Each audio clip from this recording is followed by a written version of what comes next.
साधना का आज 201 दिन हो गया।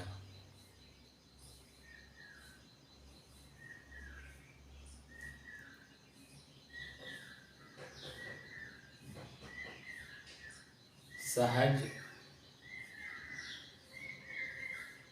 क्या है? सहज आप स्वयं अपने आप में हैं, लेकिन अपने आप का शुद्ध जानकारी न होने के नाते हम अपने मनोवृत्तियों में बहे हुए हैं। हमारी इंद्रियां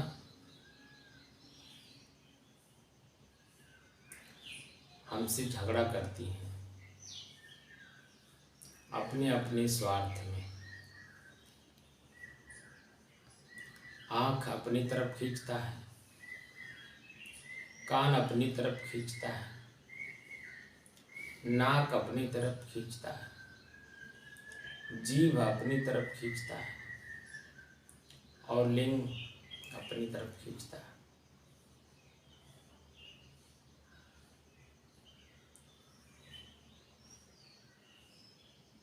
ये पांचों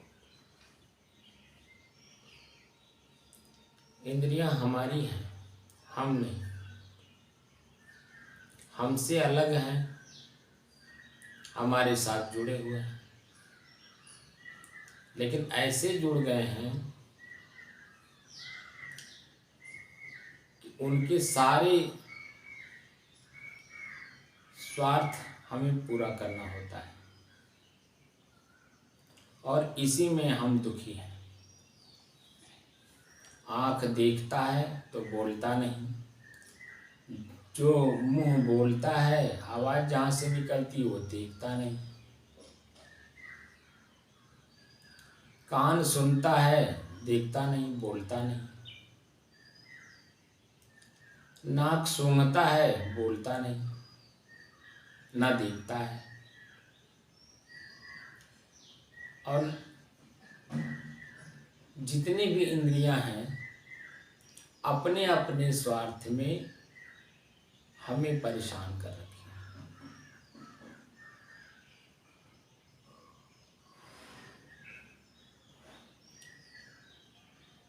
हम अपने इंद्रियों को और अपने मन को, अपने चित्त को, अपनी बुद्धि को और अपने अहंकार यानी क्रिया को हम अपने बस में कैसे करें? है ये मेरे से तात्पर्य मेरे से अलग है। मैं नहीं हूँ, आँख मैं नहीं हूँ, कान मैं नहीं हूँ, जीभ मैं नहीं हूँ। इसी तरह से मैं मन भी नहीं हूँ, मैं चित्त भी नहीं हूँ, मैं बुद्धि भी नहीं हूँ, मैं अहंकार यानी क्रिया भी नहीं हूँ। मैं इन सब को जानने वाला, देखने वाला, उपभोग करने वाला, इनका साक्षी, दृष्टा, चेतन मैं स्वयं अलग हूँ।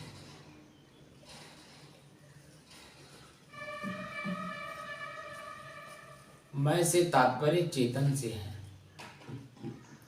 चेतन से तात्पर्य शक्ति से है। मेरे ही शक्ति के द्वारा आँख देखती है, देख कर के पहचानती है। कौन वस्तु कहाँ पर कैसे किस रूप में है, यथावत उसे देखने का काम आँख करती है। कान शब्द सुनने का काम करता है और सुन करके ये जैसा शब्द होता है वैसे ही मेरे मन के पास ट्रांसफर कर देता है। मन ने मान लिया इन्होंने ऐसा कहा, चित्त ने अनुसंधान कर लिया कि क्यों कहा, किस लिए कहा, इसका परिणाम क्या होगा, तमाम बातें। बुद्धि में निश्चय कर लिया इन्होंने ऐसे कहा, और कहे हुए बात को फिक्स कर लिया, यानी बुद्धि में जचा लिया और क्रिया करने लगा उसी तरह से। तो जैसे ही क्रिया हुई वैसे ही आप उसके शुभ अशुभ, पाप पुण्य, हानि और लाभ के बंधनों में बंध गए। आप क्रिया नहीं किए, आपको ना शुभ मिलेगा ना अशुभ मिलेगा, ना लाभ होगा ना हानि होगा, ना सुख होगा ना दुख होगा। बिल्कुल अपनी चेतना में यथावत बने रहेंगे। सिर्फ देखने के काम, सुनने का काम, स्वाद लेने का काम, जैसे आप उसके भीतरी अंगों में गए वैसे ही फंसे। सिर्फ देखिए, सुनिए, चखिए, उसके भीतरी अंगों में जाने का प्रयास न करिए। स्वाद से परे होकर के, कान के शब्द से परे होकर के, आँख के रूप से परे होकर के एकदम शांत स्वरूप आपकी चेतना है।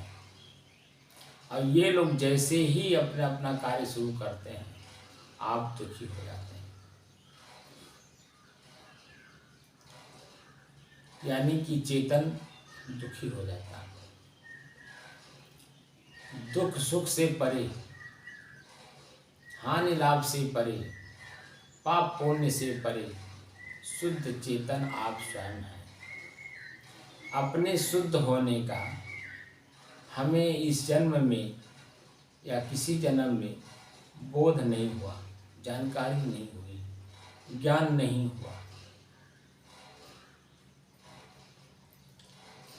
आज संत महात्मा संयोग बस आपको मिल गए, वह आपको जगाने की कोशिश कर रहे हैं, लेकिन आप सोए हुए हैं इन्हीं कर्मों में,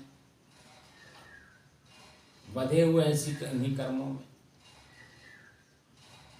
तो कर्म के बंधन से मुक्त होने का सिर्फ संत महात्मा आपको रास्ता बताते हैं। चलना और करना आपको स्वयं पड़ता है, क्योंकि स्वतंत्र सत्ता चेतन है। स्वतंत्र सत्ता चेतन अपने सामने किसी को ठहरने नहीं देता, लेकिन किसी को ठहरा लिया है तो दुख का कारण बनेगा ही।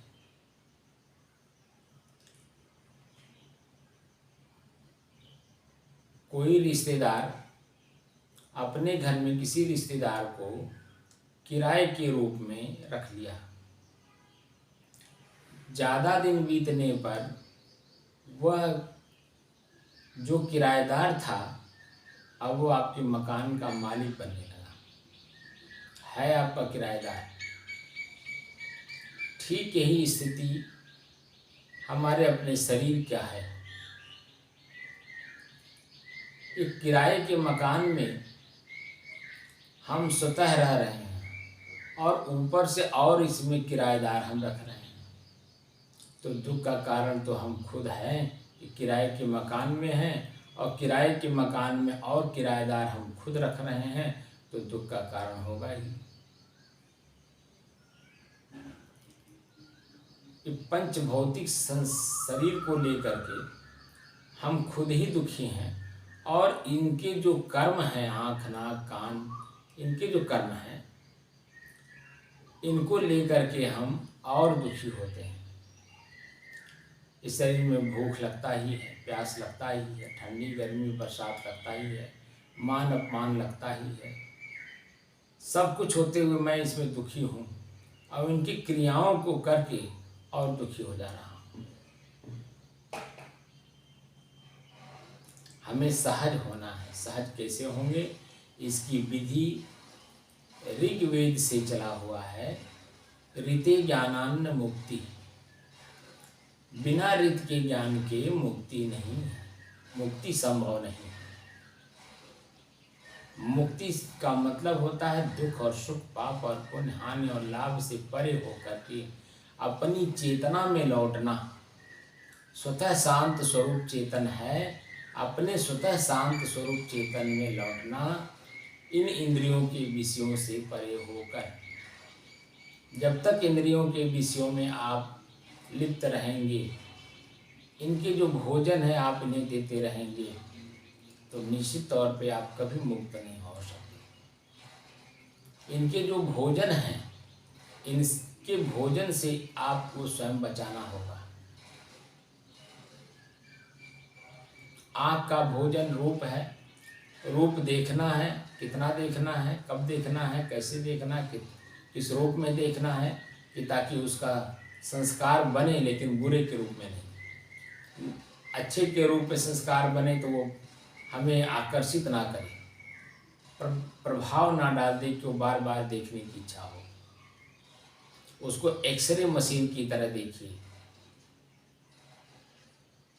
कैमरे की मशीन की से आप फोटो खींचेंगे तो बार बार देखने और दिखाने की इच्छा होगी, लेकिन एक्सरे मशीन से अगर आप फोटो खींच लीजिए, पहली बात तो बिना डॉक्टर की कहे आप एक्सरे करवाएंगे नहीं, और अगर एक्सरे करवा भी लिया तो जहाँ से एक्सरे होता है वहाँ से लेकर डॉक्टर के पास तक सुखा करके और पन्नी में डाल करके आप ले जाते हैं।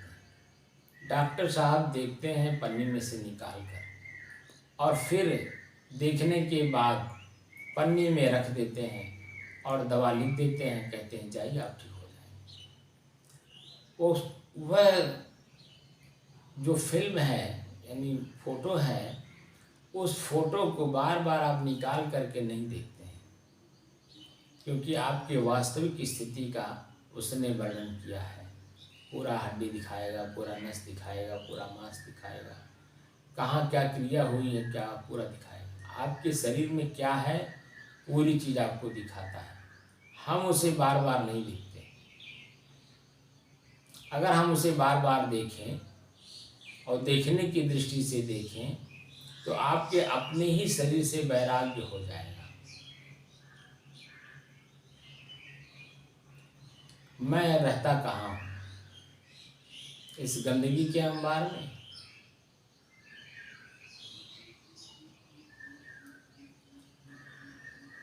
जैसे ही ये बोध होता है, इस शरीर से वैराग होता है, तो हमें अपने कर्म दिखने लगते हैं। हमने कौन कौन से कर्म किए हैं जिसके कारण हमें शरीर धारण करना पड़ रहा है, और ये धारण कब तक होगा, कैसे होगा, किस रूप में होगा, और कब कब हमने धारण किया, किस रूप में धारण किया, आज वर्तमान की स्थिति क्या है, पूरा जब पढ़ते हैं, जानते हैं, देखते हैं, स्थिति हमारे मन की बदल जाती है। एकदम शांत रहना चाहता है, लेकिन जब हम अपने आप को पढ़ते नहीं हैं, अपने शरीर को नहीं पढ़ते हैं, अपने शरीर के इंद्रियों को नहीं पढ़ते हैं, तो बच्चा की तरह मन का काम है बार बार स्मरण कराना किसी चीज़ का, और सुख के रूप में, आनंद के रूप में। लेकिन जैसे ही वह विपरीत दिशा में अपनी चीज़ को देखता है, वास्तविक स्थिति को देखता है, वैसे चिल्लाता है, दुखी होता है, पीड़ित होता है। तो न आपके अंदर में पीड़ा है, न आपके अंदर में सुख है, आप तो दोनों से परे शुद्ध। अपनी शुद्धता का बोध करना है तो भगवान को पढ़िए, भगवान को जानिए, भगवान को समझिए। ईश्वर के सहारे सहारा लेना है ईश्वर का, और पढ़ना है भगवान को, जानना है भगवान को, समझना है भगवान को। भगवान हमने बताया था कि पंच प्रकृति को कहते हैं जो आपका शरीर है। भ से भूमि, भूमि मिट्टी, ग से गगन, गगन माने आकाश, व से वायु माने हवा, आ से आग, न नीर, नीर माने पानी। तो पंच प्रकृति को भगवान कहते हैं जो आपका शरीर है। इसी शरीर में मैं रहता हूँ, सब कुछ मेरे से जुड़ा हुआ है। मैं जैसे जैसे इस शरीर को पढ़ने लगता हूँ, हमारे अपने ही शरीर से हमें वैराग्य उत्पन्न होता है। वैराग्य का मतलब घर छोड़ करके भागना नहीं होता है। घर में रह करके ही हम इसके जो संस्कार हैं उसे जीतना है। आँख का देखा हुआ संस्कार, कान से सुना हुआ संस्कार, जीभ से स्वाद लिया हुआ संस्कार, जितने भी पूर्व के कर्म हमारे साथ जुड़े हुए हैं सब संस्कार में हैं। सम सहकार, सम माने बराबर, सह माने वह, कार्य माने कृति। हमारे अपने ही किए हुए कार्य हमारे अपने ही पास संस्कार के रूप में वह दबा पड़ा है, समय समय से उभरता है। हम उसे देख नहीं पाते, जान नहीं पाते, समझ नहीं पाते, पढ़ नहीं पाते हैं। तो जैसे इन सब चीज़ों को नहीं कर पाते हैं तो हमारे मन को प्रभावित कर देता है, दुख में दुखी, सुख में सुखी, जो कि हम दोनों से परे। और दोनों से परे की स्थिति एकदम बिल्कुल शांत स्थिति है, वहाँ हमें जाना है, वही मैं हूँ। हमें अपने आप में ही शांत होना है। तो कैसे होगा? उसका मुख्य साधन भगवान और ईश्वर है। भगवान को पढ़िए। धर्म का अर्थ होता है स्वभाव। स्वभाव, स्वभाव, सबका अपना अपना स्वभाव है। मिट्टी का स्वभाव, पानी का स्वभाव, अग्नि का स्वभाव, आकाश का स्वभाव, पांचों तत्वों का अपना अपना स्वभाव है। जो चेतन तत्व है उसका भी अपना स्वभाव है। हमें अपने स्वभाव को पढ़ना है। मेरा अपना स्वयं का स्वभाव क्या है? तो पहले मोटा मोटा चीज, आँख, नाक, कान, जीभ, इनके स्वभाव को पढ़ना है। उसके बाद अपने आप का बोध हो जाएगा कि मैं शांत स्वभाव का हूँ, यानी चेतन शांत स्वभाव का है। चैतन्य रहना, पावरफुल होना, हमारे अपने ही पावर, हमारी अपनी ही शक्ति सभी चीज़ों में ओतप्रोत है। आँख में, कान में, नाक में, हाथ में, पैर में, पूरे मांसपेशियों में, पूरे हड्डियों में, पूरे नसों में, शरीर के जितने अंग हैं सब में मेरी शक्ति है। मेरी शक्ति के बिना ये चल नहीं सकते। क्रिया इसमें होगी लेकिन अशुद्ध के रूप में हो। इसलिए अपने को जानना है। कैसे जानेंगे? ई धन स्वर, ई माने यह, स्वर माने श्वास। अपने ही श्वास की गति को अपने खुद पकड़िए, अपने से अलग होकर श्वास की गति को पकड़नी है। जैसे जैसे श्वास की गति में आप गतिमान हुए, वैसे वैसे आपकी इंद्रियां अपने आप आपके बस में होती जाएंगी। हम श्वास को देखते हैं दो रूपों में, दृष्टा और साक्षी भाव में। आधार लेते हैं वेदना और संवेदना का। जैसे ही वेदना संवेदना का आधार लेकर और साक्षी दृष्टा भाव में अपने श्वास को हम देखने का अभ्यास करते हैं, जितना ही अभ्यास होता है, आँख, नाक, कान, हाथ, पैर सब बंद, उनकी क्रियाएं बंद रहती हैं। जैसे जैसे हम दृष्टा भाव, साक्षी भाव में रहकर अपनी चेतना को जानने का प्रयास करते हैं, वैसे वैसे मन सारी क्रियाओं को बंद करके सिर्फ एक भाव को देखता है, मैं कौन हूँ। मन पहले कहता है मैं कौन हूँ, तो फिर समझ में आता है मन है। मन क्या है? मन का काम सिर्फ ख्याल कराना है, याद कराना है, स्मरण कराना है। चित्त का काम उस पर खोज करना है, क्या है, क्यों है, किसके लिए है, कब के लिए है। बुद्धि का काम चित्त के बाद जो कुछ स्पष्ट हो जाता है ये ऐसा है, बुद्धि में जचाना, जच जाना। फिर जब बुद्धि में जच गया तो उसका कर्म होना। और ये शक्ति हमें चेतन से ही मिलती है, और स्वयं मैं चेतन हूँ।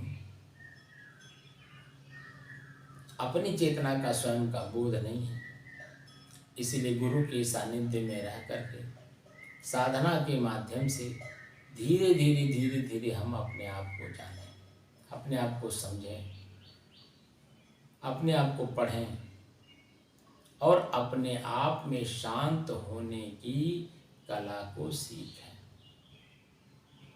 जैसे जैसे आप शांत होते जाएंगे आपको लगेगा कि ओ अब मैंने कुछ किया है।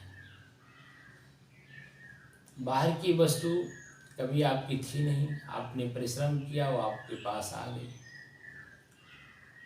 थोड़े समय के बाद उससे मोह भंग होगा, धीरे धीरे धीरे उसकी जो आसक्ति है वो खत्म होगी, विकृतियाँ पैदा होंगी, उसमें मन खिन्न होगा, भागेगा वहाँ से, दूसरी वस्तु को पाने के लिए अलग करेगा। एक पकड़ा नहीं, दूसरा पकड़ कर छोड़ा नहीं, दूसरा अपने आप आ जाएगा। तो ये प्रकृति का नियम है, परिवर्तन। सरकते रहना, चलते रहना, परिवर्तन होते रहना सृष्टि का नियम है, प्रकृति का नियम है। भाई बैठ नहीं सकता है अपने, क्योंकि जड़ है, इसमें चेतना नाम की कोई वस्तु नहीं है। ये स्वतः अपने आप में चलते रहते हैं।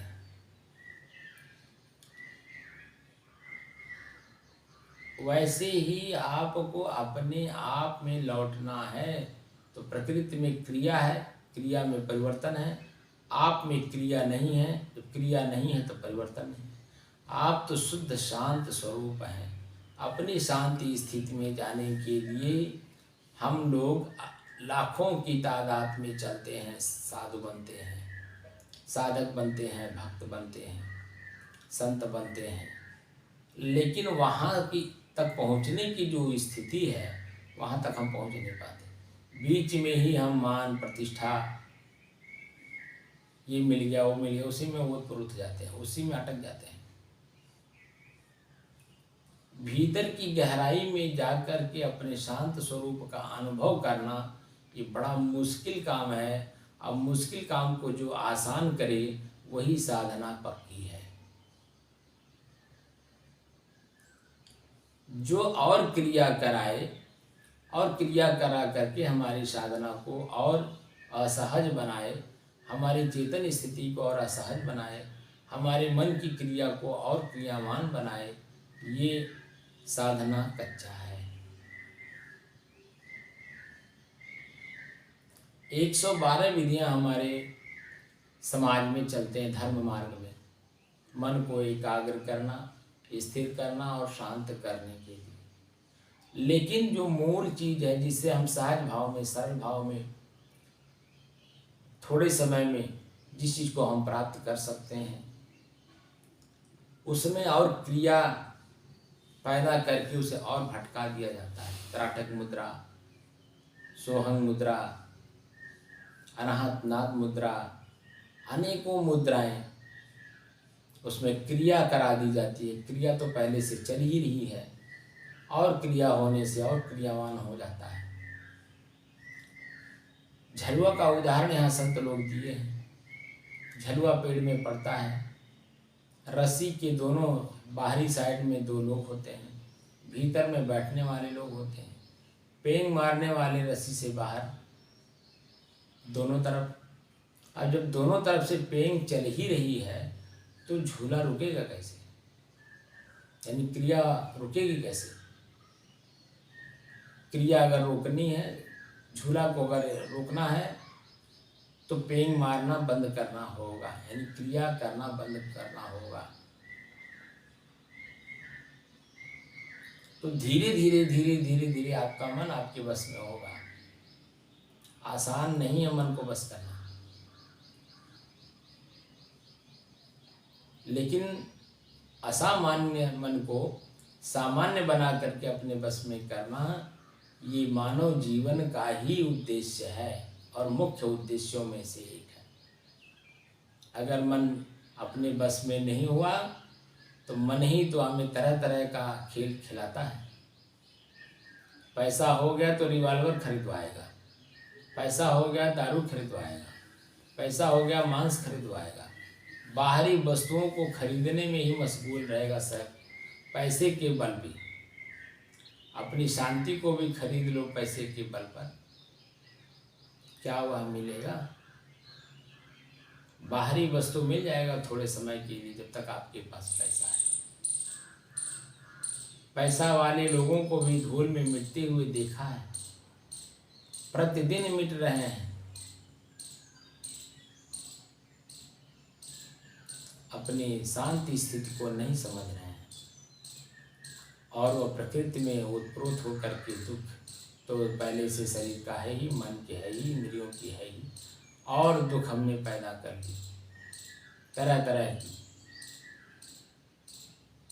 तो क्या होगा? मन अशांत का अशांत ही बना रह जाएगा। इसलिए सहज जो साधना है, साधना का मतलब मन को बस में करने की शैली, और वह आपके पास है, सिर्फ आपको जानकारी नहीं है। जानकारी देने वाला आपको मजबूती के साथ पकड़ा नहीं पा रहा है, क्योंकि उसमें अभ्यास करना होगा, बार बार अभ्यास करना होगा। हमारे आँख के सामने, हमारे कान के सामने, हमारे जीभ के सामने जो भी वस्तुएं पड़ती हैं, इनकी क्रियाओं को हमें रोकना होगा।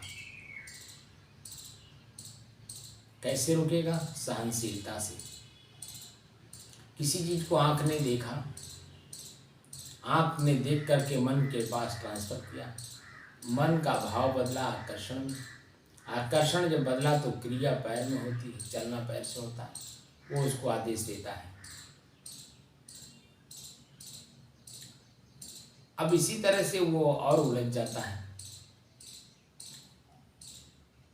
यहाँ सारी क्रियाओं को बंद करना है, आँख कान नाक सब कुछ बंद करना है, सबकी क्रियाओं को बंद करना है, और ईश्वर के सहारे यानी अपने ही श्वास के सहारे धीरे धीरे धीरे धीरे अपने ही अंदर में आपको प्रवेश करना है। प्रवेश करते समय मन कष्टित होगा, पीड़ित होगा, बैठना नहीं चाहेगा, तमाम प्रकार की रुकावटों को पैदा करेगा और कहेगा मेरे बिना ये काम होना नहीं है, मेरे बिना ये काम होना नहीं है, मैं बैठ नहीं पाऊंगा, मैं ये नहीं कर पाऊंगा, मैं वो नहीं कर पाऊंगा।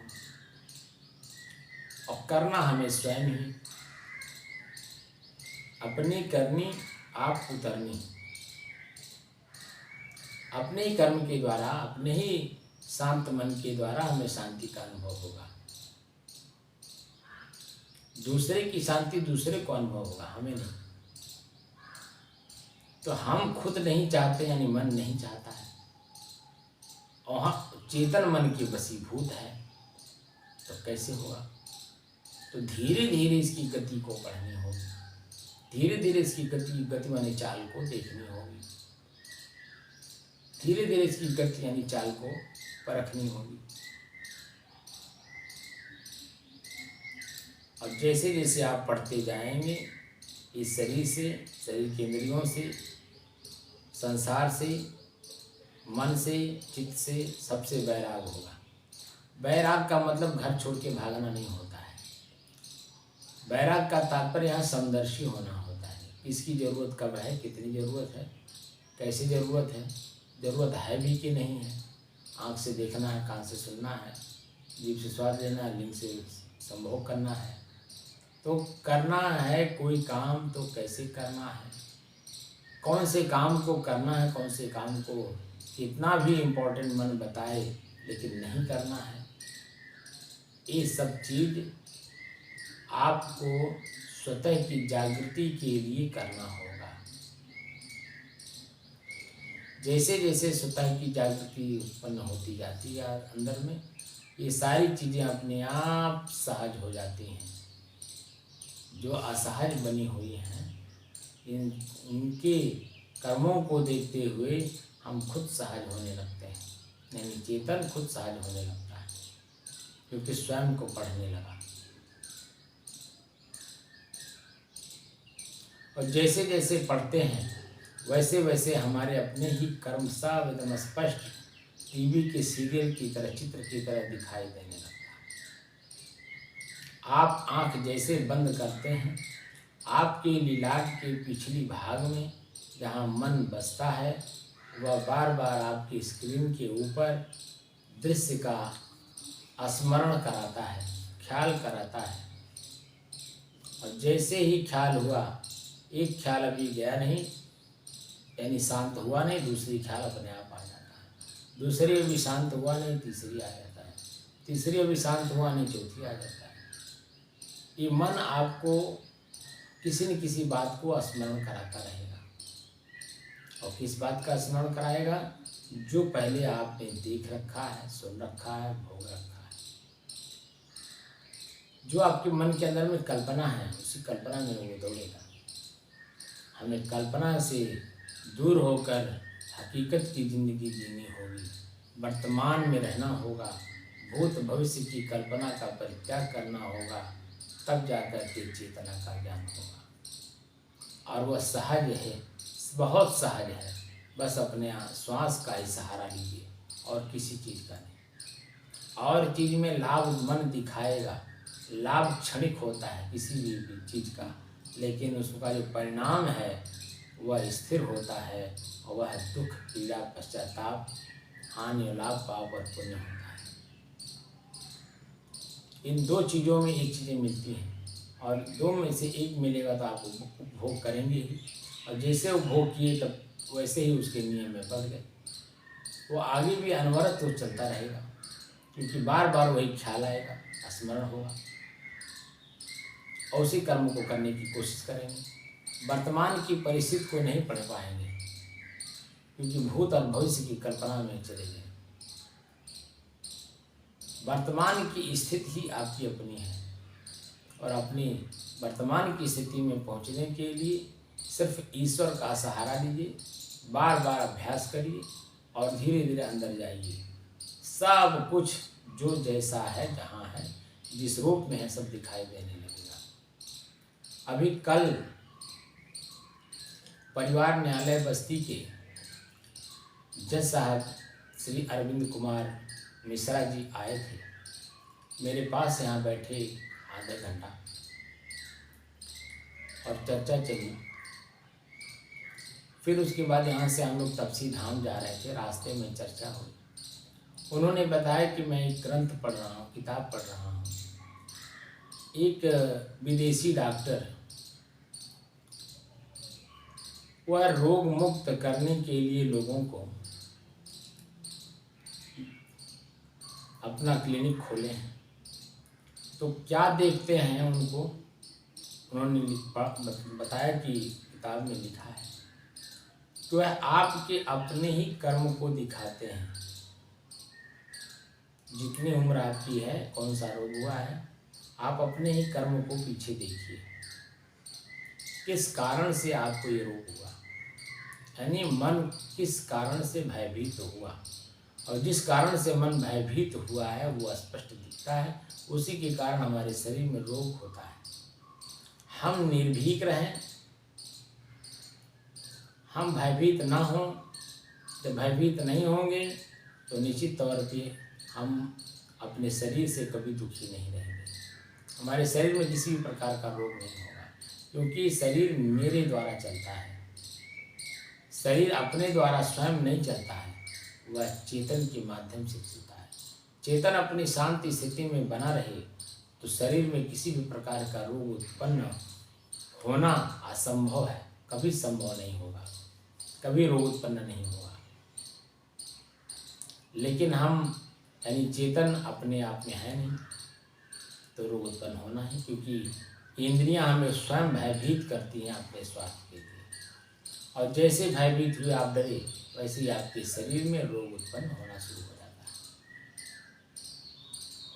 किसी संत महात्मा को आप देखिए, किसी संयमी व्यक्ति को आप देखिए, किसी ज्ञानवान व्यक्ति को आप देखिए, उसका शरीर एकदम हृष्ट पुष्ट होगा, शरीर में किसी प्रकार का रोग नहीं होगा। लेकिन जो आध्यात्मिक नहीं है, जो चिंतन नहीं करते हैं, उनके शरीर में आप देखिए नाना प्रकार की पीड़ा दिखाई देता है, क्योंकि उन्होंने मन से शरीर को मैं मान लिया है कि मैं ही शरीर हूँ, और जो शरीर में क्रियाएं हो रही हैं वो मैं ही हूँ, मैं ही कर रहा हूँ। तो जैसे आप इस भाव को ये तो 99.99% लोग, सभी लोग ऐसे कर रहे हैं।